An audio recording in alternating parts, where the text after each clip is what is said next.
Hello, peace, salam, shalom. This is part one of a series that shall be a series of videos that I shall be putting out on Africa, sub-Saharan Africa to be precise, to discuss very, very important questions and debates that always come up on why Africa is such a aka dark continent, why it's so behind. This is a very, very important topic and one that needs to be carefully considered. So what we are going to do here is we are going to look at Africa and study the reasons why it's so poor. We are going to discuss some black African American IQ. We are going to discuss stuff like colonization, corruption, why there's so much corruption, why it appears that Africa is lagging behind in development compared to the rest of the world. We are going to break this up into pieces. We are going to, look at the past, the present, and the future to really get to understand why Africa is what Africa is known to be today.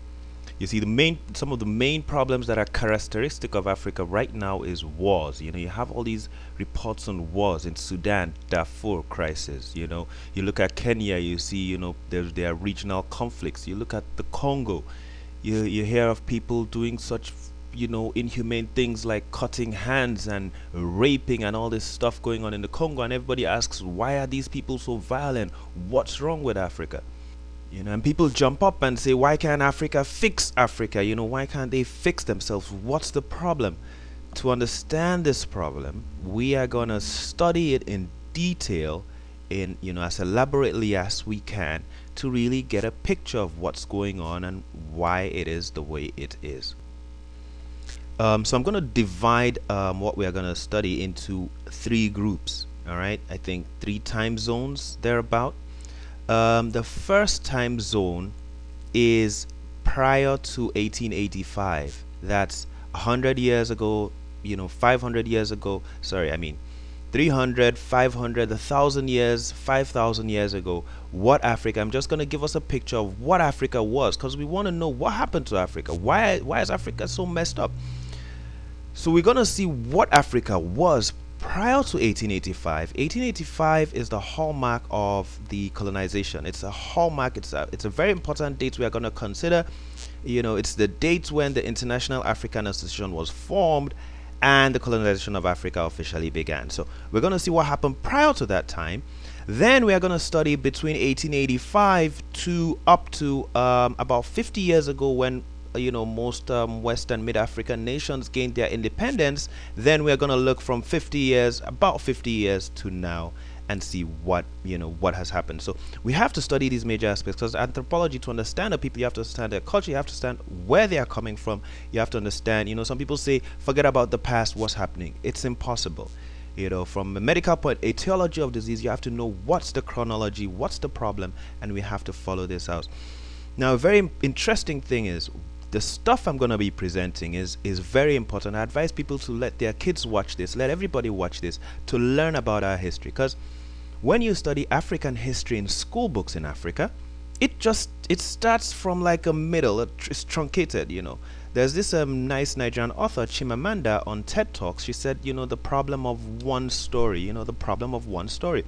You start from about, few 100, 200 years ago, and the stories go, oh, this guy with the name Sir Robert something discovered a region of Africa and named it so and so, and discovered this, and since then Africa began. But we know Africa began before colonization. So what was that history before Africa began? Unfortunately, history books in Africa don't teach the history of Africa and African people prior to colonization.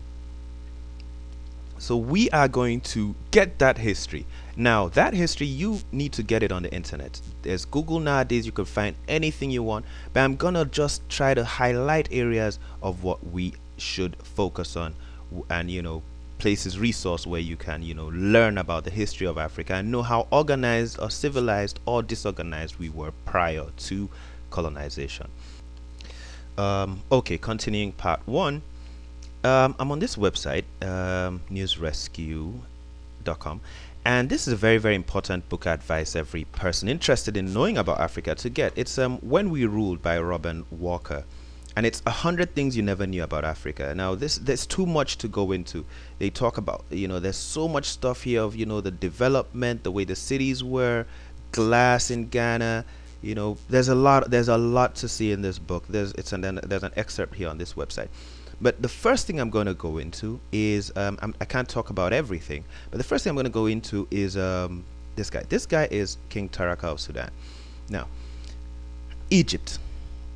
A lot of people, when people talk about Egypt, they believe, oh, Egypt are these kind of Arab people we see out there, and those are the people who built the pyramids, because everybody appreciates the development and civilization of Egypt.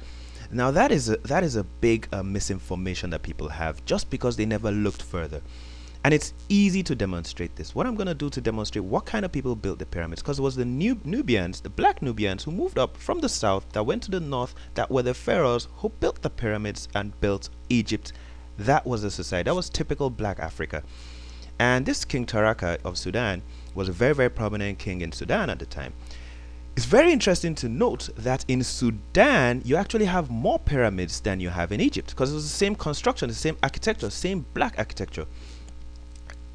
A very easy way I'm going to just prove this with something everybody knows is a picture of the Sphinx.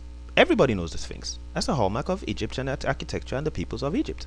You look at the face of the Sphinx, you see it's a black man. Typical black African face.